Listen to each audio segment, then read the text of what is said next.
Space Quest 2: Vohaul's Revenge picks up sometime after the events of the first Space Quest game. You once again take up the mantle of Roger Wilco, janitorial sanitation engineer extraordinaire. The controls are basic text adventure stuff. You can move around with the mouse or the arrow keys, and you enter commands such as take keycard or push button with a text parser at the bottom of the screen. I always preferred this text interface from the early entries in the series to the graphical point-and-click interface they implemented in Space Quest 4 and onward, but that's a story for another day. You can also pick up items and store them in your inventory, which is really the crux of these adventure games. Forward progress typically comes from finding items and using them to solve puzzles or otherwise interacting with things in the environment. You can take a closer look at things in your inventory or the areas around you with the examine or look commands, and the text descriptions usually provide clues as to what you're supposed to be doing. The story picks up with Roger cleaning up in a spacesuit on the outside of the Xenon Orbital Space Station when he receives an angry message from the boss telling him to clean up a puke spill on a ship that just arrived. This part's kinda neat where you can control Roger in his spacesuit and walk around on the ceiling. Anyway, the best things about these games was always the humor, and Space Quest 2 is no exception to that rule. Without the silly sci-fi references and self-deprecating humor, it would probably just be a ho-hum puzzle game. The opening storyline points out that after Roger saved the universe in Space Quest 1, people pretty much forgot about that and he was still just a janitor. At least he got promoted to head janitor, but he was the only member of the janitorial staff, so you know. His boss berates him as soon as he enters the ship, and a coworker makes fun of Roger for still owing him buckazoids. It's also fun to just explore the areas and see what you find or what the developers had to say about specific things. For example, when you come inside the spaceship, you can look around or open up these lockers and see what's in there. You find a Cubix Rube, har har, and an athletics supporter. Not sure why it's in there, but it's a Space Quest game, so you most likely need it for something. General rule of thumb for success in these text adventures is hoard all items that the game allows you to take. Anyway, once you enter the space station, you eventually run into the series' main bad guy, Sludge Vohaul. He goes all Bond villain on you, explaining his sinister evil plans as well as not killing you right away. This guy's a big, goopy pus bucket with all sorts of tubes and things attached to him. In episode 1, he tried to take over the universe with a star generator, but Roger foiled his plans. So now, his plan for vengeance involves unleashing a team of genetically engineered door-to-door insurance salesmen on Roger Wilco's home planet Xenon, sapping the residents of their will to live, and then imprisoning Roger on a mining planet to work slave labor for the rest of his life. Yeesh, Roger Wilco just can't catch a break.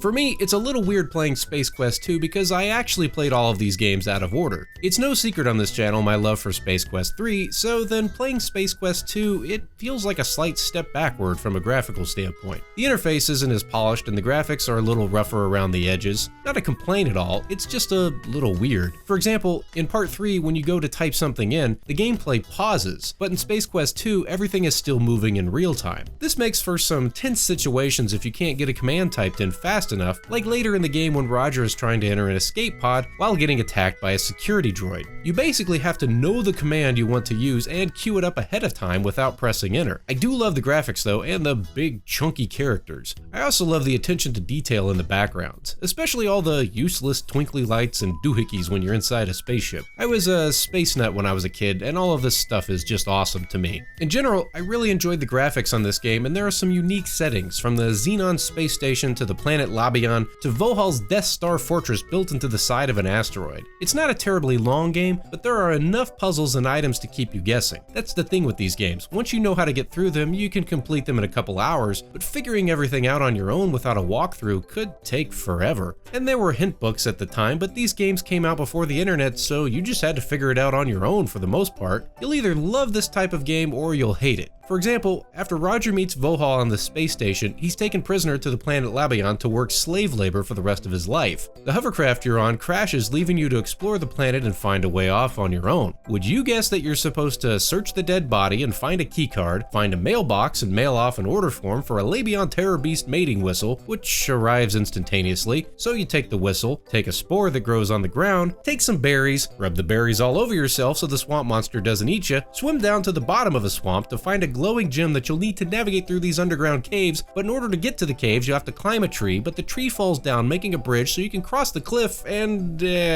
you get the idea. Just figuring all of this stuff out on your own takes a long time. Also, if you're new to Space Quest or adventure games in general, get ready for trial and error because just about everything is out to kill you. Giant killer mushrooms, Vohaul's guards, a swamp monster, the Labion terror beast, drowning, falling off a cliff, some other random monster, waterfalls, an oversized root monster that reminds me of the enormous killer fungus from that episode of the X-Files. Unless you do everything in just the right way, odds are you die. For example, when you dive to the bottom of the swamp, if you just type in dive, Roger will suffocate before he finds the cave with the gem. You have to type in take a deep breath so Roger has enough air to get all the way through the underwater cave. But the trade-off was a freedom you could only get from text adventures that you just didn't see in normal console games of the era. You may not always be able to do exactly what you wanted, but it was cool to feel like you were in control just by typing in various commands. The only limit was your imagination on what to type in. The brutal try it and die aspects of the game were also softened by the programmer's warped sense of humor. For example, when you encounter the root monster, you have to navigate all the way through these roots without touching them, which results in instant death. If you try typing in kill root monster, the game chides you with the response, you should be more specific about how you want to do that. If you do get eaten by the root monster, rather than just killing Roger, you get an overly elaborate and hilarious account of Roger's final moments. The game says, good, you've succeeded in establishing contact with one of this planet's life forms, and it looks like you'll get to examine it up close and personal. The giant root-looking thing is giving you a guided tour of its digestive system. What you experience next is too horrible to describe. Let's just say that you die as a result. You are dead, trust me. It may please you to know that, during the night, you didn't digest well. For a while, gastric distress made it extremely unpopular with the other root monsters. This type of warped humor is sprinkled in throughout the game, and sometimes it's just fun to go back and find other ways to die to see what jokes the programmers put in. Sometimes the solutions to the puzzles require a little outside-the-box thinking, too. For example, when you're trying to sneak into the shuttle landing pad, there's a guard patrolling the area. You can get past him by combining the athletics supporter you found back on the Xenon space station with a stone you find on the ground on the previous screen to make a sorta hackneyed slingshot of sorts, and then you can knock the guard out. The game even tells you, we like the way you think. I mean, who would think of something like that? It's ridiculous, but it's fun. This game does commit the adventure game sin of letting you get yourself into plenty of dead ends though. With the great freedom of a text adventure comes great responsibility. For example, if you didn't take the Cubics route while you were on the space station, you won't be able to get past the Labion terror beast. Also, there are these weird little red creatures that live on the planet called Pinkins. You see one tied to a tree early on while you're exploring the planet. If you free the creature, his friends will eventually help you escape. But if you didn't free him, they'll just kill you later, and at that point it's not possible to go backwards and fix it. You'll have to reload a previous save. Some people would complain about that, but I feel like that's just part of the text adventure experience. It puts the onus on you, the player, to pay attention to your surroundings and think the problem through. Also, these games let you abuse the hell out of the save feature, and you can make as many separate save files as you want. So just save the game as often as possible and then backtrack a few steps as needed if you get stuck. Knuckle up and deal with it.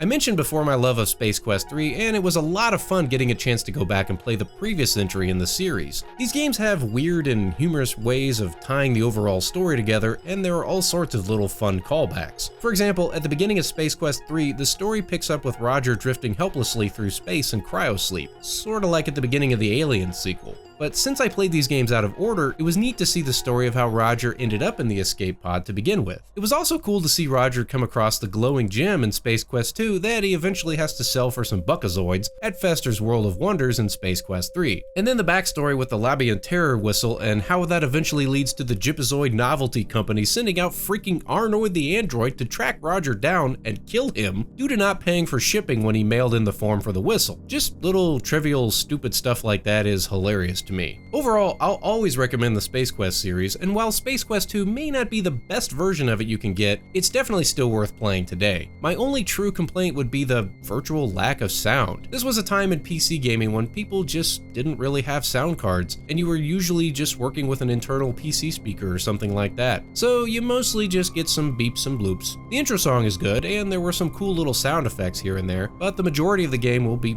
played in silence.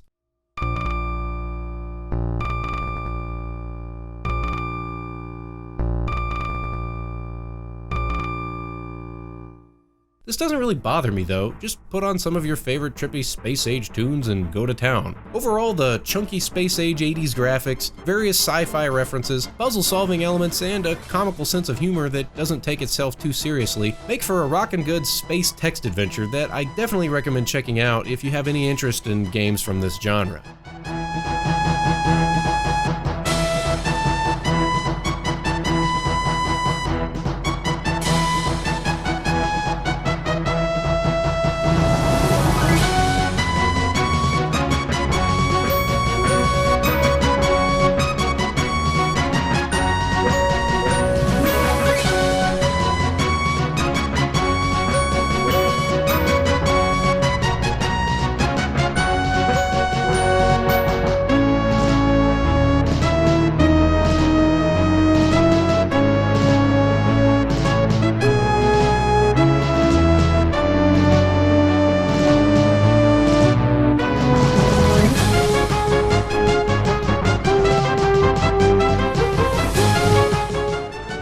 This sort of thing all the time on my channel. If you enjoyed this, feel free to leave a like as it does help, and here's some other videos that you might enjoy. You can also subscribe for new videos each week, and if you haven't already done so, make sure to click the bell notification on the front page because otherwise YouTube has a funny habit of not letting you know when I've uploaded a new video. Hey, thank you so much for watching. Please don't text and drive, and I'll see you next time on Friday Night Arcade.